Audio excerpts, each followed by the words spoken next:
South Asian Clasico, south Asian derby, Bangladesh versus India, জাতীয় stadium ঢাকায় আপনাদের সবাইকে আমন্ত্রণ।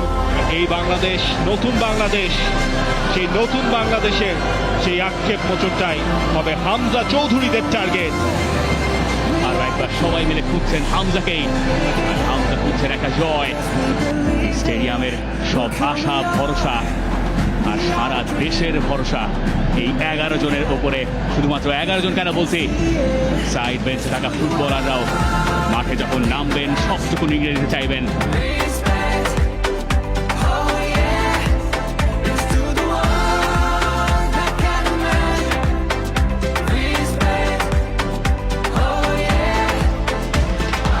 পাওয়া যাবে শেখ মোরসালিনের করে বাংলাদেশ লিডে ইন্ডিয়ার এগেইনস্টে স্বপ্নের শুরু লাল সবুজের।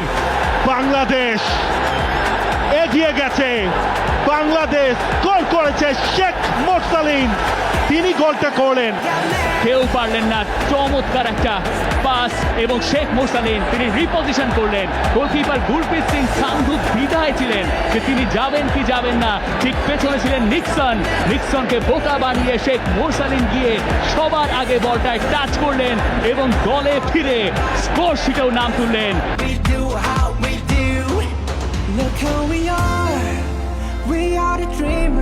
গোল কিক ইন্ডিয়ার।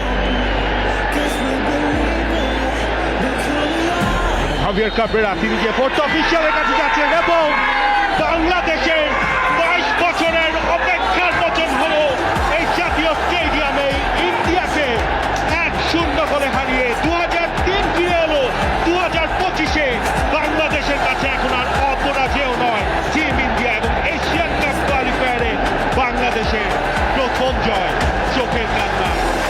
এই মৌসুম দেখেছেন বাংলাদেশের সবশেষ জয়টাও, আর 23 বছর তাকে অপেক্ষা করতে হলো আরও একটা জয়ের জন্য। অবশেষে গেরো খুললো, হামজা চৌধুরীতে খুললো, মোরসালিনে খুললো, সোমে খুললো। বাংলাদেশ বছরের শেষটা করলো একটা জয় দিয়ে। Guess we believe it.